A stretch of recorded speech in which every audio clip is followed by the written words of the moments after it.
ഈശ്വരനെ ഏറ്റവും പ്രിയപ്പെട്ട പ്രധാനപ്പെട്ട വ്യാഴാഴ്ച മറ്റ് പ്രധാനപ്പെട്ട അച്ഛന്മാരെ മാതാപിതാക്കളെ സമർപ്പിതരെ മനസ്സിലുള്ള ദൈവത്തിന്റെ മക്കളെ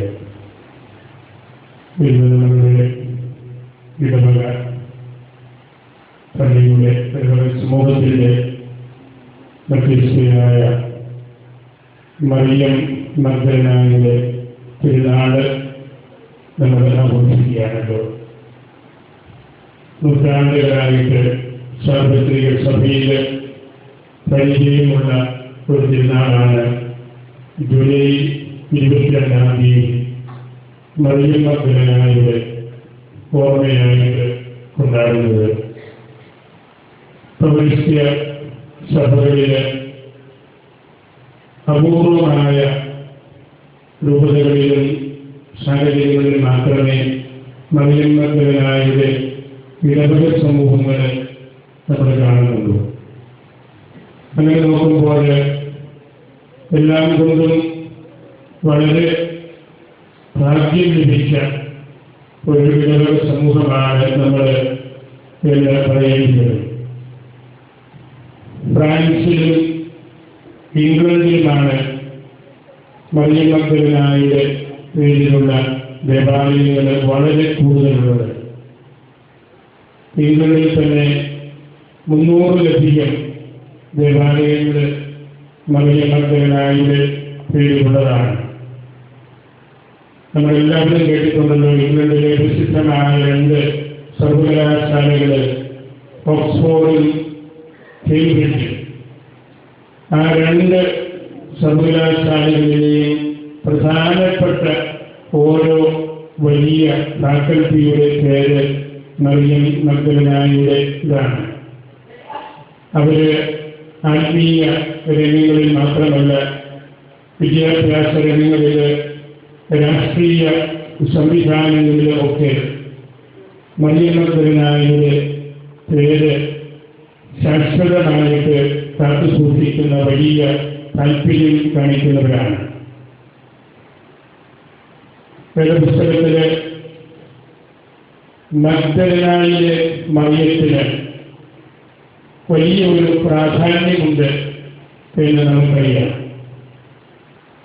ആ പ്രാധാന്യം അവരുടെ ജീവിതത്തിൽ നിന്ന്, സാധാരണ ജീവിതത്തിൽ നിന്ന് ഒരു വിശുദ്ധയായിട്ട് മാറുന്നതിന് വേണ്ടി വന്ന ആ ദൂരവും ആ കാലഘട്ടവുമാണ്. വേദപുസ്തകത്തിൽ പറഞ്ഞിരിക്കുന്ന കാര്യം അല്പം ഒന്ന് വിശദീകരിച്ച് പറഞ്ഞാൽ നമുക്കറിയാം. ഒരു സ്ത്രീയിൽ നിന്ന് 7 പിശാചുക്കളെ പുറത്താക്കിയപ്പോൾ കിട്ടിയ വിശുദ്ധമായ ഒരു സ്ത്രീ രൂപമാണ് മറിയം മഗ്ദലേന. അല്ലെങ്കിൽ 7 തരത്തിലുള്ള തിന്മകളിൽ പെട്ടിരുന്ന ഒരു സ്ത്രീയെ കർത്താവിനെ കണ്ട് പരിചയപ്പെട്ടപ്പോൾ അവൾക്ക് ദൈവം കൊടുത്ത വലിയ ഭാഗ്യമാണ് വിശുദ്ധ മഗ്ദലേന മറിയം എന്നത്. അതിൻ്റെ അടിസ്ഥാനപരമായ കാരണം എനിക്ക് തോന്നുന്നത്, ഈശോ മരിച്ചപ്പോൾ കുരിശിൻ്റെ അടുത്ത്, കുരിശിനോട് ചേർന്ന്, കുരിശിനെ ഹൃദയത്തിൽ സൂക്ഷിച്ച ഒരു സ്ത്രീയായിരുന്നു മഗ്ദലനായിലെ മറിയം. പരിശുദ്ധ അമ്മയോട് ചേർന്ന് കുരിശിൻ്റെ ചുവട്ടിൽ, കുരിശിൻ്റെ അടുത്ത് നിന്നിരുന്ന മറിയത്തിന് ദൈവം നൽകിയ വലിയൊരു ഭാഗ്യമാണ് തിരുസഭയിലെ ഏറ്റവും പ്രധാനപ്പെട്ട ഒരു വ്യക്തിയായിട്ട്, വിശുദ്ധയായിട്ട് മാറുവാനുള്ള അവസരം എന്നത്. മഗ്ദലേന മറിയം തിരുസഭയുടെ ഏതാണ്ട് ആരംഭകാലം മുതൽ തന്നെ ഒട്ടുമിക്ക പാശ്ചാത്യ രാജ്യങ്ങളിലും വലിയ ആധ്യാത്മിക മുന്നേറ്റങ്ങൾ നടത്തിയ വ്യക്തിയാണ്. ഫ്രാൻസിൽ മറിയം മഗ്ദലനായുടെ ശവകുടീരമുണ്ട്. അല്ലെങ്കിൽ പുണ്യകുലീനമുണ്ട്. മഗ്ദലനായിലെ തലയോട്ടി വലിയ ഒരു ബസിലിക്കായിൽ കേടുകൂടാതെ ഇന്നും അവര് സൂക്ഷിച്ച് വയ്ക്കുന്നുമുണ്ട്. ഫ്രഞ്ച് ഭാഷ സംസാരിക്കുന്ന ഇന്നത്തെ നമ്മുടെ പ്രധാനമായിട്ടും ഫ്രാൻസ് എന്ന് പറയുന്ന ആ രാജ്യത്താണ് മഗ്ദലന മറിയത്തിന്റെ സുവിശേഷ പ്രബോധനത്തിന്റെ ഏറ്റവും പ്രധാനപ്പെട്ട രംഗം എന്ന് ചരിത്രകാരന്മാര് നമ്മെ പഠിപ്പിക്കുന്നുണ്ട്. ഇന്നും വളരെ സജീവമായ വലിയ ഒരു ആദരവാണ്, ബഹുമാനമാണ് അവർക്ക് മറിയം മഗ്ദലനയോടുള്ളത്. ഞാൻ 2 വർഷങ്ങൾക്ക് മുമ്പ് മറിയം മഗ്ദലനായിലെ ഈ ബസിലിക്ക സന്ദർശിക്കുകയും മറിയം മഗ്ദലനായിലെ തലയോട്ടി സൂക്ഷിച്ചിരിക്കുന്ന ശൈലിയിൽ പ്രാർത്ഥിച്ച് പരിശുദ്ധ കുർബാന അർപ്പിക്കുകയും എല്ലാം ചെയ്തതാണ്. അവിടുത്തെ ജനങ്ങൾക്ക് പരിശുദ്ധ അമ്മയോട് ഉള്ളതിനേക്കാൾ അല്പം പോലും കുറയാത്ത വലിയ ഒരു ആദരവാണ് പ്രാർത്ഥനകളിലും സാധാരണ ജീവിതത്തിലുമെല്ലാം ഈ മറിയം മഗ്ദലനയെ കുറിച്ചുള്ളത്. ഇന്നത്തെ സുവിശേഷത്തില് നമ്മൾ വായിച്ചു കേട്ട തിരുവചന ഭാഗം നമുക്ക് സുപരിചിതമായ കാര്യമാണ്.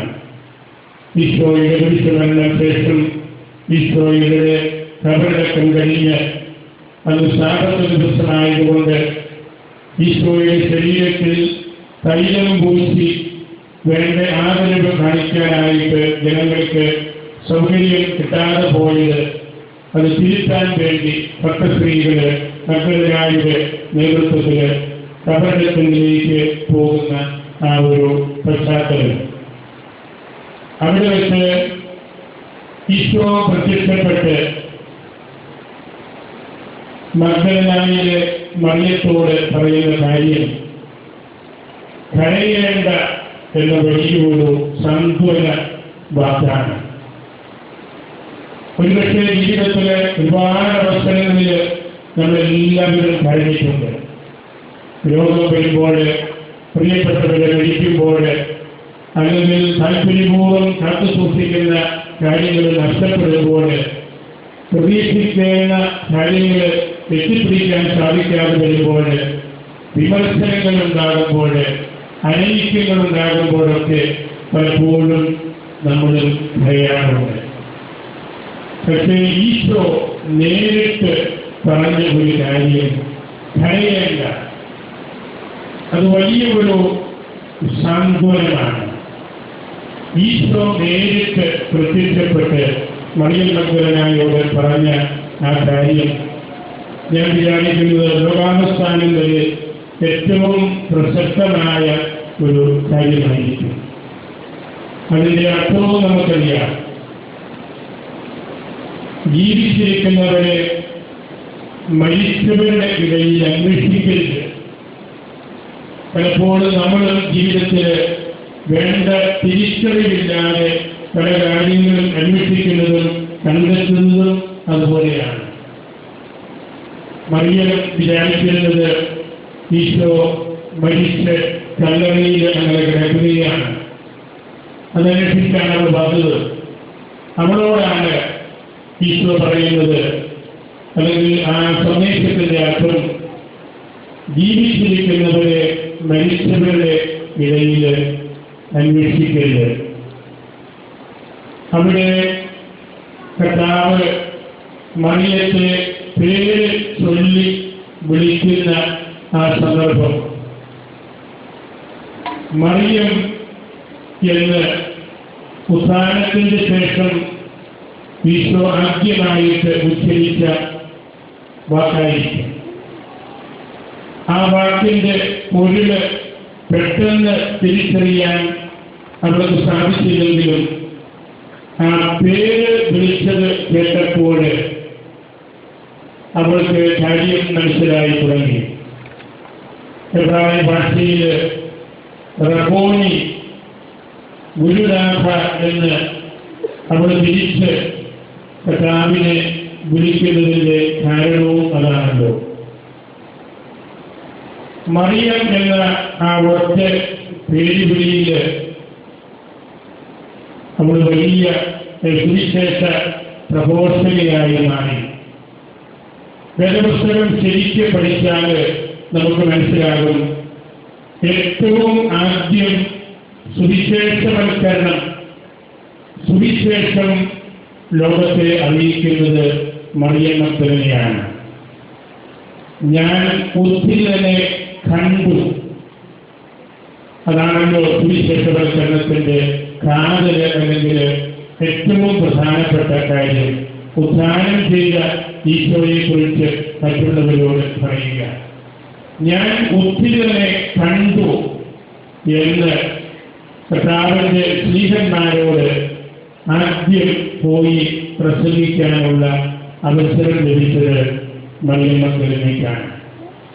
പിന്നീട് നമ്മൾ സുവിശേഷവൽക്കരണം, മിഷൻ പ്രവർത്തനം, തുടർ സുവിശേഷ പ്രഘോഷണം, 2 മാസം കഴിയുമ്പോൾ റോമിൽ വെച്ച് നവസുവിശേഷവൽക്കരണ സിനഡ്, ഇങ്ങനെ ഒരുപാട് കാര്യങ്ങൾ സഭയിൽ നടന്നുകൊണ്ടാണ് ഇരിക്കുന്നത്. തുടർ സുവിശേഷവൽക്കരണത്തിന്റെ സ്ത്രീകന്മാരാണ് നമ്മളെല്ലാവരും. നമ്മളെ കേൾക്കുമ്പോൾ, നമ്മളെ പരിചയപ്പെടുമ്പോൾ ഉദ്ധിതനെ കണ്ടു, ഉദ്ധാനം ചെയ്ത ഈശോയുടെ കൃപ ഞങ്ങൾക്ക് കിട്ടി എന്ന് മറ്റുള്ളവർക്ക് തിരിച്ചറിയാൻ സാധിക്കുമ്പോഴാണ് നമ്മൾ ഈ തുടർ സുവിശേഷവൽക്കരണത്തിൽ പങ്കുവയ്ക്കുന്നത്. വാസ്തവത്തിൽ മറിയം മഗ്ദലനായിക്ക് ലഭിച്ചത് മറ്റാർക്കും ലഭിക്കാത്ത ഒരു വലിയ കാര്യമാണല്ലോ. സ്ത്രീഹന്മാരുടെ സ്ത്രീഹ ആയിട്ട് അവൾ മാറുകയാണ്. കർത്താവിന്റെ കൂട്ടത്തിൽ നടന്ന സ്ത്രീഹന്മാരോട് പോയി ഉദ്ധാന സന്ദേശം അറിയിക്കാനായിട്ട് ഈശോ പറഞ്ഞപ്പോൾ അത് ലോക ചരിത്രത്തിലെ തന്നെ ഏറ്റവും വേറിട്ട് നിൽക്കുന്ന ഒരു കാര്യമായിട്ട് മാറി.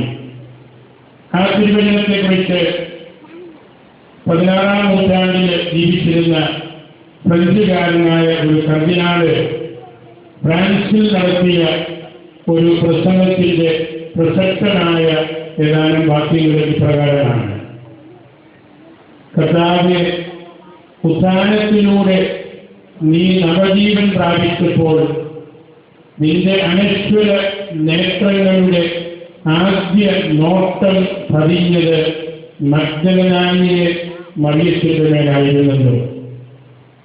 അവളോടാണ് നീ ആദ്യമായി സംസാരിച്ചത്.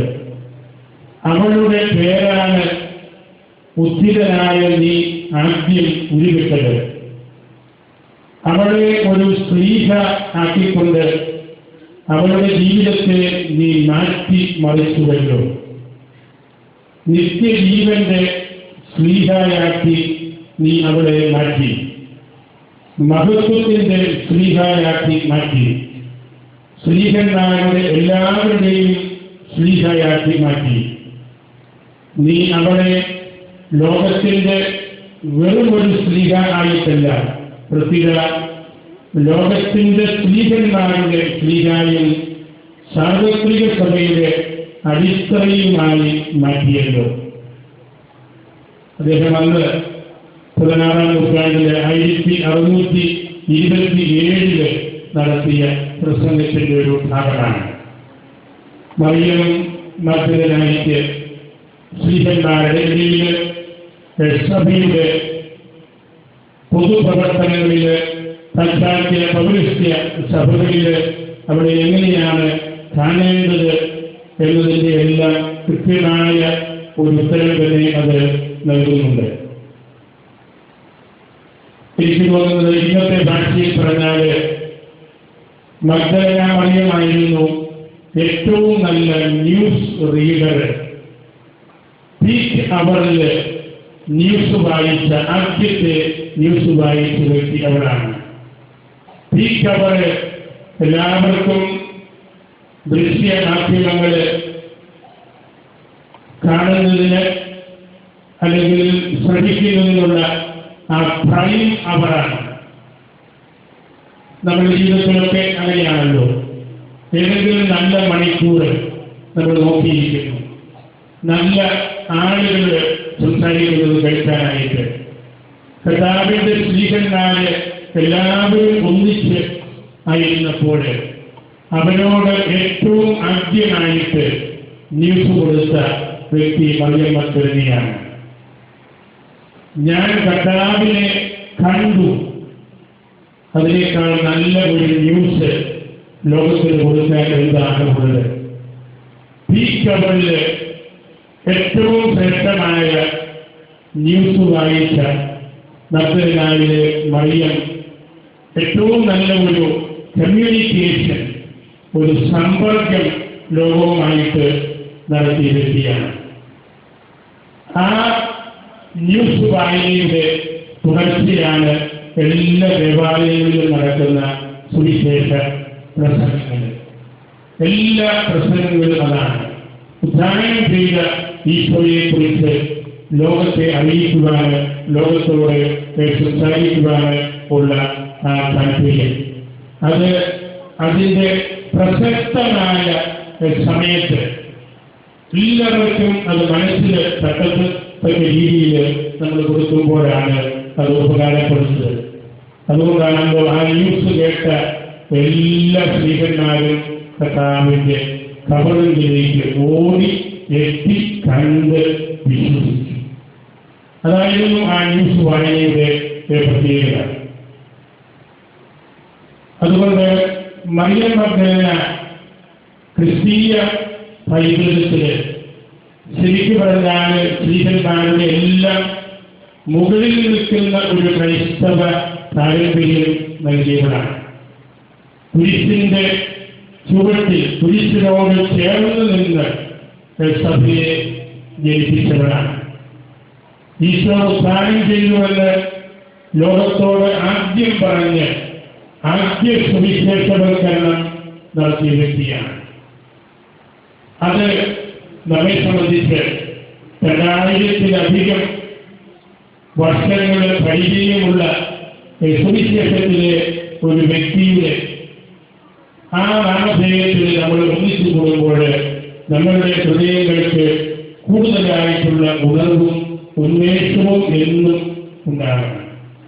ഒരുപാട് നൂറ്റാണ്ടുകൾ കഴിഞ്ഞ് വന്ന ഒരു വിശുദ്ധന്റെ അല്ലെങ്കിൽ വിശുദ്ധയുടെ കാര്യമല്ല. സുവിശേഷത്തിലെ ഏറ്റവും പ്രശസ്തമായ ഒരു സ്ത്രീയുടെ കാര്യമാണ്.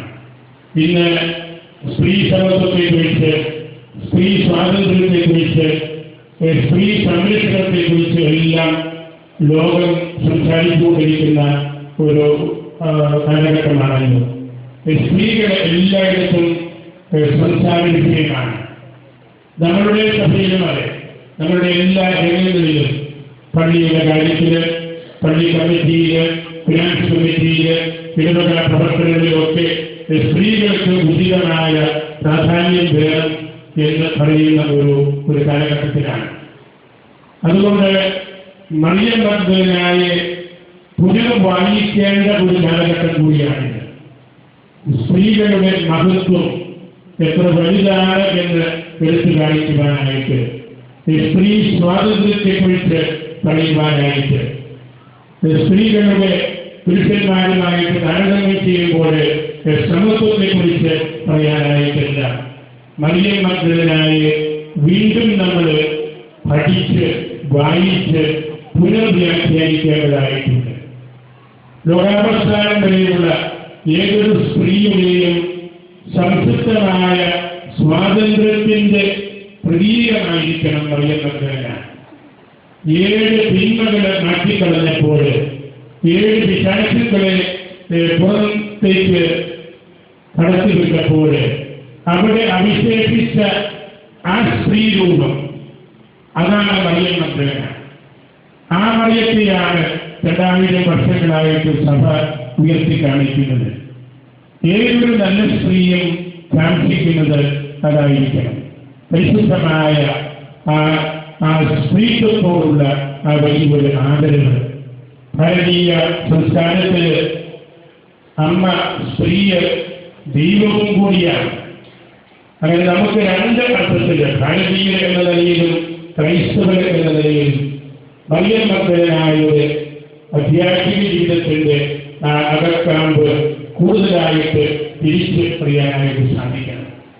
അതിന് നമുക്ക് ആത്മീയമായിട്ടുള്ള മനഃശാസ്ത്രം ഉണ്ടാകണം. ത്യാഗസ്തീനോസിന്റെ വാക്കുകൾ ശാരീരികമായിട്ട് ചിന്തിക്കുന്നവര് ആത്മാവിന്റെ പുണ്യപ്രവൃത്തികൾ ചെയ്യുമ്പോഴും ശരീരത്തിന്റെ പ്രവൃത്തിയിലാണ് ഏർപ്പെടുന്നത്. എന്നാൽ ആത്മീയമായിട്ട് ചിന്തിക്കുന്നവര് ശരീരത്തിന്റെ പ്രവർത്തനങ്ങൾക്ക് വല്ലപ്പോഴും വശംവദരായാലും അവര് ആത്മീയരാണ്. നമ്മൾ ആ ആത്മീയ ഗണത്തിൽ പെടുന്നവരാണ്. പലപ്പോഴുമൊക്കെ തെറ്റുകുട്ടികളൊക്കെ ചിന്തകളിലും പ്രവർത്തനങ്ങളിലും വന്നാലും ആത്മീയത കൊണ്ടു നടക്കുന്നവരാണ് നമ്മളെ. അവിടെയാണ് നമുക്ക് കൂടുതൽ ധരിച്ച് ആവശ്യമായിട്ട് വരുന്നത്. സുവിശേഷ പൈതൃകം പാരമ്പര്യം അതിൻ്റെ മൂല അർത്ഥത്തില് അതിൻ്റെ എല്ലാ സംശുദ്ധിയോടും കൂടി നമ്മൾ വായിച്ച് പഠിച്ച് പുനർവ്യാഖ്യാനിക്കുമ്പോൾ നമ്മളിൽ നിന്ന് ദൂരെ പോകേണ്ട തിന്മകളുടെ ചരിത്രം കൂടിയാണ് മറിയം മഗ്ദലനായുടെ തിരുനാൾ നമുക്ക് നൽകുന്നത്. നമ്മളിൽ നിന്നാണ് അനാത്മീയമായിട്ടുള്ള കാര്യങ്ങൾ പുറത്തു പോകേണ്ടത്. ശരീരത്തെ ആത്മാവാക്കുവാനുള്ള ആ വലിയ സന്ദേശം നമ്മളിലാണ് ഇത് നടക്കേണ്ടത്. ഞാനെന്ന വ്യക്തിയിലാണ്, എന്റെ കുടുംബത്തിലാണ്, എന്നോട് ബന്ധപ്പെട്ട മറ്റു വ്യക്തികളിലാണ്. അങ്ങനെ നമ്മൾ ചിന്തിച്ച് എടുക്കുമ്പോഴാണ് ഈ മറിയം മഗ്ദലനായുടെ ആധുനിക പ്രസക്തി വളരെ പ്രധാനപ്പെട്ട മുഖ്യധാരയിൽപ്പെടുന്ന ഒരു കാര്യമായിട്ട് നമ്മൾ തിരിച്ചറിയേണ്ടത്.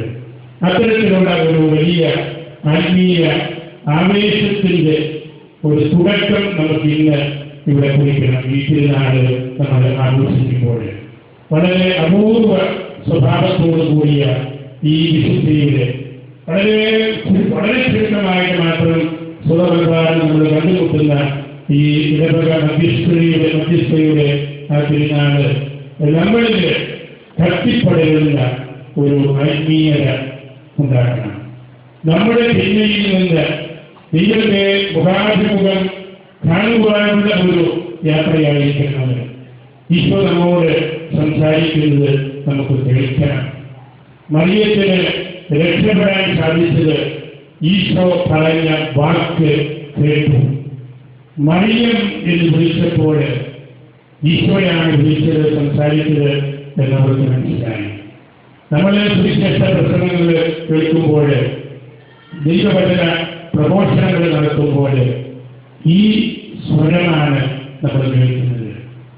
ഈ ദൈവമാനെ അതാണല്ലോ അർത്ഥമാക്കുന്നത്. ഈശോ പരസ്യ ജീവിതകാലത്ത് ദൈവവചനം പ്രഘോഷിച്ചതിന്റെ പ്രതീകമാണ് ഈ ദൈവ. ഈ ദൈവയിൽ നിന്ന് തിരുവചനം വ്യാഖ്യാനിക്കുമ്പോൾ ഈശോയുടെ പ്രതിനിധിയായിട്ടാണ് ഇവിടെ നിൽക്കുന്നത്. ഈശോ പറയുന്ന വാക്കുകളാണ് നമ്മൾ പറയുന്നത്. ആ തരത്തിലൊരു വലിയ ആത്മീയ ബന്ധം തിരുവചനത്തോട് ദൈവവചനത്തോട് നമുക്ക് ഉണ്ടാകണം എന്ന സന്ദേശമാണ് ഈ തിരുനാൾ ദിവസം മറിയം മഗ്ദലനായുടെ ഫീസ്റ്റ് നമ്മൾ ആഘോഷിക്കുന്ന ഈ ദിവസം കേന്ദ്രമായിട്ട് എനിക്ക് പങ്കുവയ്ക്കാനുള്ളത്. നമ്മൾ അവസാനിപ്പിക്കുകയാണ്. മറിയം മഗ്ദലനായുടെ പുണ്യകുടീരം കാണുവാനുള്ള ഭാഗ്യം ഞാൻ പറഞ്ഞല്ലോ 2 വർഷങ്ങൾക്ക് മുമ്പ് എനിക്കുണ്ടായി. നമ്മുടെ അച്ഛന്മാർ ഫ്രാൻസിൽ പഠിക്കുന്നവരുണ്ട്, പള്ളിയിൽ ജോലി ചെയ്യുന്നവരുമുണ്ട്. അവരെ നിരീക്ഷിക്കാൻ വേണ്ടി ഞാൻ പോയ അവസരത്തിലാണ് ഈ വിശുദ്ധമായ റൂമിൽ പോയി പ്രാർത്ഥിക്കാനായിട്ട് സാധിച്ചത്. അവരെല്ലാം അവർ എഴുതി വെച്ചിരിക്കുന്ന ഒരു ചരിത്ര സത്യം, ലോകത്തിലെ ഏറ്റവും പ്രധാനപ്പെട്ട തൂമ്പ്, ഒന്നാമത്തെ തൂമ്പ് ഈശോയുടേതാണ്.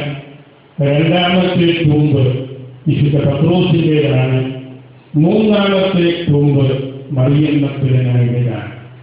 ലോകത്തിൽ ഏറ്റവും കൂടുതൽ ചരിത്രപരമായിട്ട് അംഗീകരിക്കപ്പെട്ടിട്ടുള്ളതും ഏറ്റവും കൂടുതൽ ആളുകൾ പോയി സന്ദർശിക്കുന്നതായ തൂമ്പ് അതിൻ്റെ പ്രാധാന്യത്തിൻ്റെ ക്രമത്തിൽ പറഞ്ഞാൽ ഇതുപോലെയാണ്. ഈശോയുടേത് പത്രോസിൻ്റേത്, മറിയം മക്കളായ പേര്. പരിശുദ്ധ അമ്മയുടേത് ചെറുപ്പുകാരന്മാരെ പ്രസ്ഥാനത്തിൻ്റെ കാരണം നമുക്കറിയാം. അമ്മ ഉടലോടെ സ്വർഗത്തിലേക്ക് പോയി എന്നുള്ള ക്രൈസ്തവ പാരമ്പര്യത്തിൻ്റെ സജീവത അവിടെ നിൽക്കുന്നത് കൊണ്ടാണ് അത് ചരിത്രത്തിൽ പരിശുദ്ധ മറിയത്തിൻ്റെ കല്ലറയെക്കുറിച്ചുള്ള പ്രതിപാദനങ്ങൾ ഒരുപാട് വരാറുണ്ട്. അപ്പം അങ്ങനെയുള്ള വലിയൊരു ചരിത്ര സത്യത്തിൻ്റെ നടുവിൽ നമ്മൾ നിൽക്കുമ്പോൾ നമുക്ക് ഏറെ അഭിമാനിക്കാനും സന്തോഷിക്കാനുമുണ്ട്. മറിയം മഗ്ദലന, ആദ്യം സുവിശേഷം പ്രസംഗിച്ച ആ സ്ത്രീയെ നമുക്ക് എന്നും ദൈവവചനത്തോടുള്ള ദൈവവചനം മറ്റുള്ളവരെ പറഞ്ഞ് പഠിപ്പിക്കുവാനുള്ള താല്പര്യം ജനിപ്പിക്കുന്നതിൽ നമുക്ക് എന്നും മാതൃകയായിട്ട് ഒരു വെല്ലുവിളിയായിട്ട് നമ്മുടെ ഹൃദയത്തിൽ, നമ്മുടെ കുടുംബങ്ങളിൽ, നമ്മുടെ രൂപതയിൽ എല്ലാം ഉണ്ടാകട്ടെ ഞാൻ പ്രാർത്ഥിക്കുന്നു. ഈ പെരുന്നാൾ ദിവസം ഇതുപോലെ ഇടവക്കാൻ എല്ലാവരെയും ഈ കുർബാനയിൽ ഒന്നിപ്പിക്കാനായിട്ട് ബഹുമാനപ്പെട്ട ഈ കാണിച്ച താല്പര്യത്തെ ഞാൻ വളരെ സ്ഥിരമായി ഓർക്കുന്നു. അയൽപക്കത്തുള്ള അച്ഛന്മാരും മുൻ വികാരിമാരും പലരും ഇവിടെ ഈ പെരുന്നാളിൽ പങ്കെടുക്കാനായിട്ട് പിന്നെ വളരെ തിരക്കുള്ളൊരു ദിവസമാണ് അച്ഛന്മാർക്ക് പ്രടങ്ങാനത്തിൽ പെരുന്നാളിലെങ്കിലും അവരുടെ എല്ലാ സാന്നിധ്യം അതെല്ലാം പ്രധാനപ്പെട്ട ഏരീസിന് ഇടവക സമൂഹത്തോട്, നിങ്ങളോട്, പുതുതാ കേന്ദ്രത്തോട് എല്ലാമുള്ള അദ്ദേഹത്തിൻ്റെ ആദരവിൻ്റെ ഭാഗമായിട്ട് കൂടി ഞാൻ കരുതുകയാണ്. നിങ്ങൾ എല്ലാവരും തന്നെ കുർബാനയിൽ പങ്കെടുക്കുന്നുണ്ട്. വലിയാണ് നമ്മുടെ രൂപതയിലെ പ്രധാനപ്പെട്ട ഒരു ഭാഗമാണ്. വളരെ വലിയ ഒരു ഇടവകയാണെങ്കിലും പുരാതനമായ ഒരു ഇടവകയാണ്. പുരാതന ക്രൈസ്തവർ ഒന്നിച്ച് താമസിക്കുന്ന ഒരു പ്രദേശമാണ്. ആ ഒരു സാഹിത്യ, ആ ഒരു വിശുദ്ധി നമ്മളിലൂടെ തുടരണം. ദേവാലയം നിർമ്മിക്കുന്നതിനെ കുറിച്ച് ഏതാനും വർഷങ്ങളായിട്ട് ആലോചിച്ച് നമ്മുടെ പ്രധാനമന്ത്രി കണ്ട് സംസാരിച്ച് അതിൻ്റെ കാര്യങ്ങളെല്ലാം പരിഗണനയിലെടുക്കുകയും കേന്ദ്രത്തിൽ നിന്ന് യോഗനിശ്ചയം ഇവിടേക്ക് വരികയും ചെയ്തതാണ്. ഔദ്യോഗികമായിട്ടുള്ള അതിൻ്റെ കാര്യങ്ങളെല്ലാം കഴിഞ്ഞൊരു ചർച്ചയ്ക്ക് പ്രസക്തിയില്ല. അത് അംഗീകരിച്ച കാര്യമാണ്. അതേക്കുറിച്ച് വീണ്ടും ഒരു സംസാരത്തിൽ പ്രസക്തിയില്ല. നിങ്ങൾക്ക് ഉചിതമെന്ന് പോകുന്ന സമയത്ത് പങ്കെടുക്കണം, എല്ലാവരുടെയും സഹകരണം ഉറപ്പുവരുത്തണം. അങ്ങനെ തോന്നുന്ന സമയത്ത് പണി ആരംഭിക്കുക എന്ന് മാത്രമേ അതിന് ചെയ്യാനുള്ളൂ. നമ്മുടെ അതേക്കുറിച്ചുള്ള ചർച്ചകളും ഏതെങ്കിലും തരത്തിലുള്ള അഭിപ്രായ വ്യത്യാസങ്ങളുണ്ടെങ്കിൽ ആ കാര്യങ്ങളിലെല്ലാം പ്രാവശ്യം ഇവരുടെ വെച്ച് നമ്മൾ സംസാരിച്ചതാണ്. യോഗനിശ്ചയവും എന്നതാണ്. ഇനി അതിന്മേൽ ഒരു ചർച്ചയ്ക്ക് പ്രസക്തിയില്ല. ഇനി ചെയ്യാനുള്ളത് പണി ചെയ്യാനുള്ളതാണ്. അത് നമുക്ക് നല്ല സമയം നോക്കി പ്രാർത്ഥിച്ച് ഒരുങ്ങി അതിനുള്ള അടിസ്ഥാന മൂലധനം ഒക്കെ കണ്ടെത്താം. അല്ലെങ്കിൽ ഏതാണ്ട് കയ്യിലുണ്ട് എന്ന് ഉറപ്പുവരുത്തുമ്പോൾ നമ്മൾ തുടങ്ങേണ്ട, നിങ്ങൾ ആരംഭിക്കേണ്ട ഒരു ശുശ്രൂഷയാണ്. അതിന് നിങ്ങൾക്ക് അധികം നീണ്ടുപോകാനുള്ള സാധ്യതയെ പിന്നെ ഞാൻ പ്രാർത്ഥിക്കുകയാണ്, ആശംസിക്കുകയാണ്. അങ്ങനെയുള്ള കാര്യങ്ങൾ നിങ്ങളെല്ലാവരെയും കൂട്ടി യോജിപ്പിച്ച് കാര്യക്ഷമതയോടെ നടത്താൻ വളരെ പ്രാഗൽഭ്യമുള്ള ഒരു വിചാരിച്ചനാണ് ഇപ്പോൾ നിങ്ങൾക്കുള്ളത്. അദ്ദേഹത്തിൻ്റെ അജപാലന ഔത്സുഖ്യവും ഇടവക സമൂഹത്തോടുള്ള അദ്ദേഹത്തിൻ്റെ ആ കാഴ്ചപ്പാടുകളെല്ലാം നിങ്ങൾക്ക് ഇവിടെ നല്ല മനോഹരമായ ഒരു ദേവാലയം പണിയുവാൻ പ്രധാന കാരണങ്ങളായി ഭവിക്കട്ടെ എന്ന് ഞാൻ പ്രാർത്ഥിക്കുന്നു. നിങ്ങളുടെ എല്ലാവരുടെയും സഹകരണം ആ കാര്യത്തിൽ ഉണ്ടാകണം. പ്രാർത്ഥന വേണം, സമ്പത്ത് പങ്കുവയ്ക്കണം, മറ്റു തരത്തിലുള്ള സഹകരണം വേണം. അതെല്ലാവരും കൂടെ ചേർന്ന് എല്ലാവരുടെയും കൂടെ ഒരു പൊതു വീടാണ് പള്ളി. ആ ഒരു ചിന്തയോടുകൂടി ഇതിലേക്ക് വരാനായിട്ട് നിങ്ങൾക്ക് സാധിക്കട്ടെ എന്ന് പ്രാർത്ഥിച്ച് ഞങ്ങളെല്ലാവരെയും വിശുദ്ധ മറിയനായിട്ടും വിശുദ്ധ പ്രോത്സാഹനത്തിൽ സമർപ്പിച്ച് എൻ്റെ വാർത്തകളെ പ്രസംഗിക്കും.